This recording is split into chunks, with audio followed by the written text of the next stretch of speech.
Good afternoon, everybody. Well, it seems a long time since I've done a vlog of any kind. Not any particular reason why. I haven't got a great deal to report in the garden. The weather's been mixed. When it hasn't been cold and wet, it's been very hot. And as much as I've complained about the cold and wet, I don't like it really hot neither. I'm a typical British person. I just like to complain about the weather. Today's about perfect for me. We've had a little bit of sun, but it is predominantly cloudy. But it is much cooler. It's about 20, 21 degrees. Perfect for me. It's going to be a bit warmer than that tomorrow, I believe. So I haven't really been doing a great deal. I will take you out in the garden to have a little quick look around what there is that's been growing and what's doing good, what isn't doing so good. And there's a couple of things, fairly big changes in the garden that I'm going to make in the next 6 months or so. One of them will probably be in the autumn, and the other one possibly might not be till next spring. One of them, I was thinking of getting somebody in to do the job for me, and I was supposed to have somebody coming out yesterday to price it up, and they didn't turn up as usual. No contact, no apology, no sorry about that, something came up, can I come another day? Nothing. So I thought, well, is that the God's way of saying to me, maybe you could do it yourself or do it in a different way rather than get someone in to do it? So I'll talk you through that when we get outside. Anything else that's been happening? We've been away. I think I've done a vlog since we've been away. Yes, I have, because I did the montage of the photos of the Cotswolds. So no, I haven't been away since then. Not going away now till October.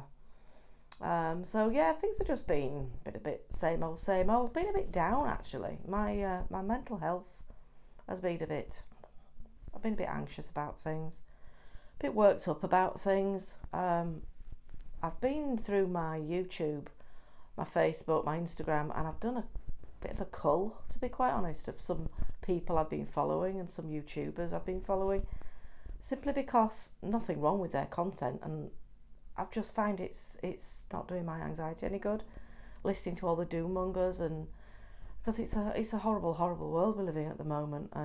Things in this country are bad, very bad. There's rioting, there's fighting in the streets, there's people falling out with each other.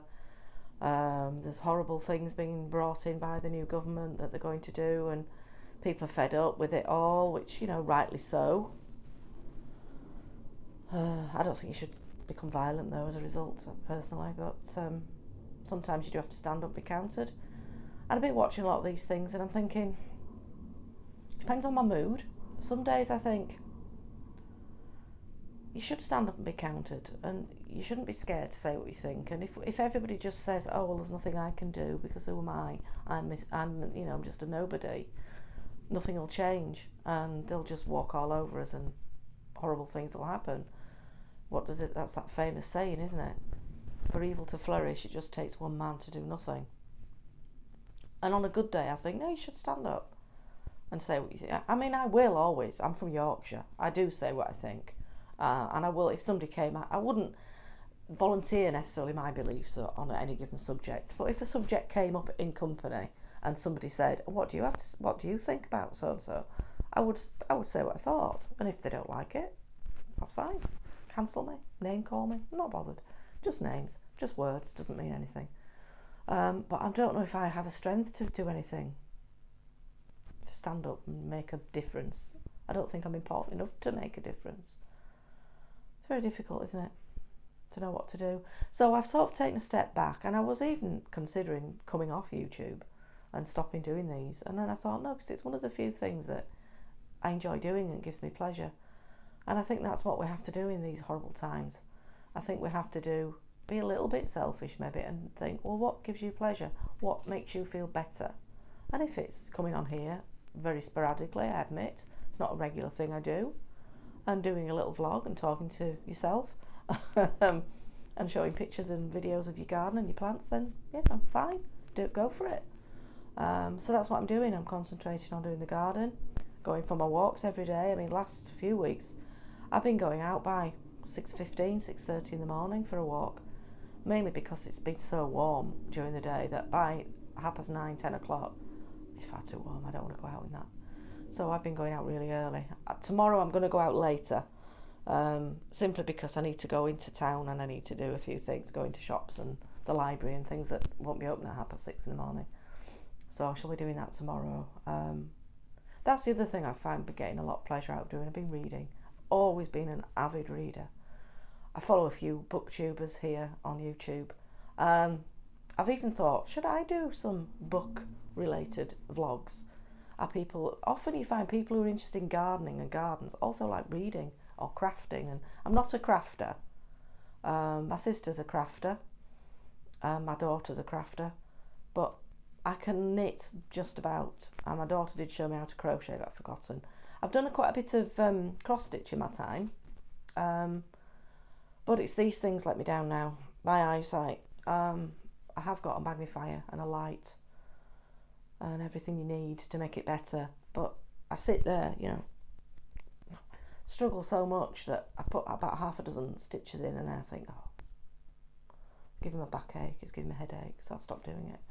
So I don't do much of that these days. I haven't picked it up for a long time, but I do like to read, and I will read pretty much anything. If anybody is watching this and would be interested in anything book related, then just, it could even be gardening books. I've got plenty of gardening books. We could go through my gardening books and show you what I've got and recommend some. But my main love is fiction. My main genre of fiction that I love is historical fiction. And I like a bit of crime. I like read the odd biography. I quite like a biography. The only kind of books I don't think I would ever read is science fiction. That's not my thing, really. Occasionally a little bit of fantasy, not a lot of fantasy. Depends on what you think of as fantasy, I suppose. I've read Harry Potter, for example. Technically that's full of wizards and dragons and things, so that's fantasy. And I've read things about the Arthurian legends, King Arthur and all these Knights of the Round Table, so technically that's fantasy. But I haven't read a lot. I've never read any Game of Thrones. I've never even watched Game of Thrones. My daughter has. She's a huge fan. But I've never seen any of it. So, historical fiction is my thing. At the moment, I am reading, I'll bore you and show you it, just because it's here, and I'm going to be reading it soon. I am reading, it's going to be back to front, isn't it? It's Rosamund Pilcher, Coming Home. Now, I cannot believe that these books have been out since the 80s and it's taken me till 2024 to read any.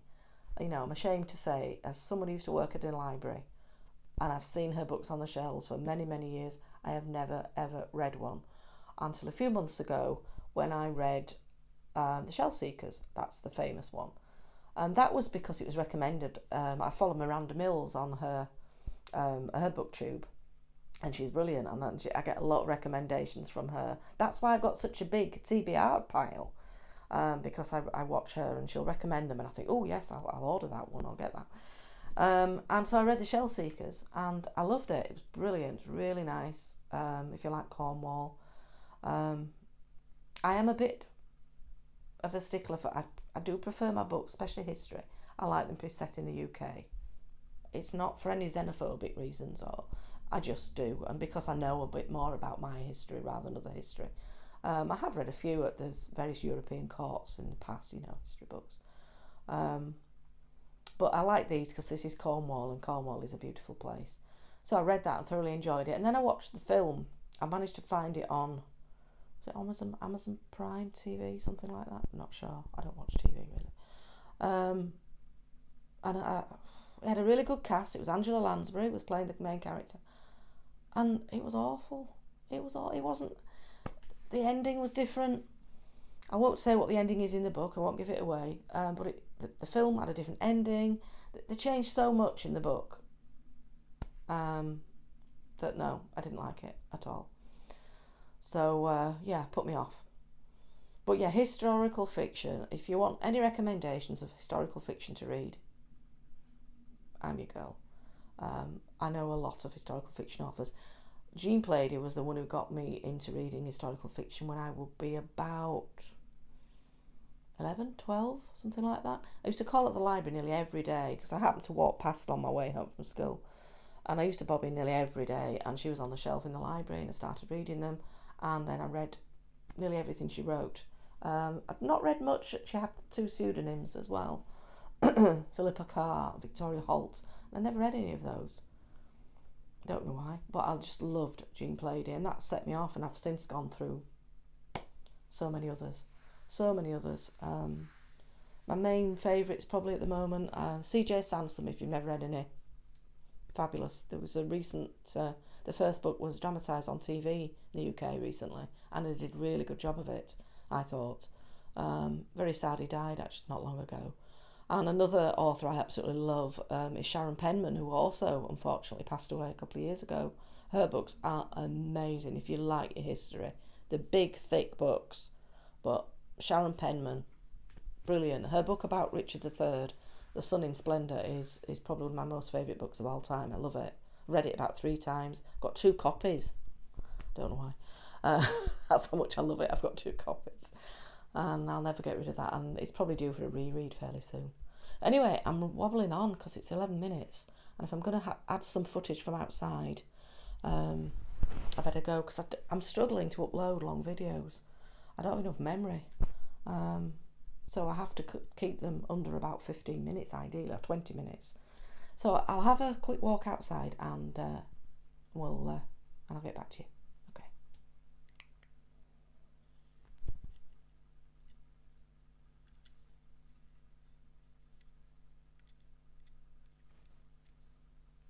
Not turning off. I'm sat here and this is not. Okay then, so this is the progress we have in the potager, for want of a better word.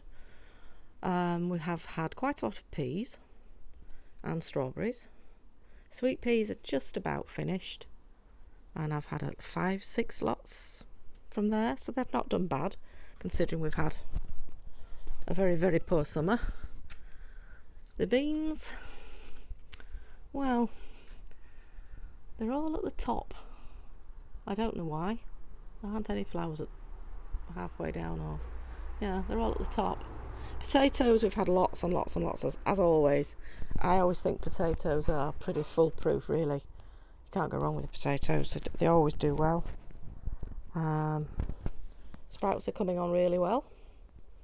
My carrots, I haven't harvested many. The few I did were very, very small, so I'm not anticipating a great success with them. What I am excited about, though, is my sweet corn. Can you see where the fluffy bits are?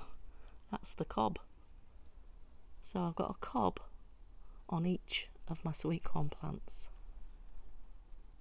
So that's exciting, isn't it? Because I've never grown it before. And we've got a nasturtium as well. So the veg, bit hit and miss this year, really, to be honest. So one of the things that I'm thinking of doing is redoing this potager, for want of a better word. I'll go sit down and talk to you about it briefly. I shan't keep you long, don't worry. I'm getting my microphone all tangled up. Yeah. So what I thought.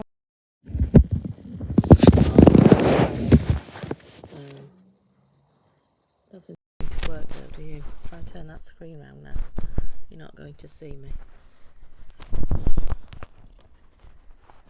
Never mind. You don't want to see me, do you? You can look at these lovely dianthus instead. Yeah, I'm thinking of having, rather than the round beds, some actual raised beds, wooden raised beds, because I could get at least 3 decent long raised beds in there.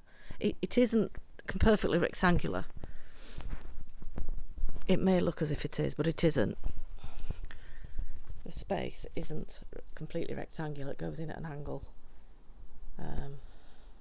so they wouldn't be all the same length. And I thought about getting somebody to come and build them for me, and then I thought I could get them flat packed and build them myself. It would be cheaper. You know, the troughs I have got, they came, ready assembled actually, but most of the vegetable beds I've seen online, they come just put together and then just get liners. We're due to go to a garden centre on Wednesday, so I'm going to have a look, see if they've got anything there. So but that will probably be next spring, because obviously can't be done now because we've still got things growing, and potatoes and beans and sprouts and things that, we're not harvesting them yet for a few more months. So yeah, that's what I thought. I don't know what you all think of that. And the other thing, I'll do it from here because my neighbours are in and they've got the door open. You see that very large lavender down there? It's huge. It's taken over the raised bed. So, and it's been in 5 years. It's going woody. So what I thought was, I've taken a lot of cuttings. I've taken a lot of cuttings of various things actually. And I thought I would take that out and replace it with lots of other plants. There's plants behind it that are being smothered. There's a geranium that's being smothered. I might even take the other lavender out that's in the corner there. I don't know, but I've got a hypericum I've got ordered. I've taken lots of other lavender cuttings, so I have to have some lavender. I've taken some cuttings of some of my penstemons and fuchsias, and salvias. So yeah, and I've got a few more spring things. I've got another hellebore coming. I've got lots of tulips. I could certainly fill the gaps in next spring. So what do you think? So it is too big. It's pretty much nothing else in it but lavender. And I'll be doing that in the autumn if I do it. So look at my dahlias. I finally got dahlias. Look. Ooh, exciting.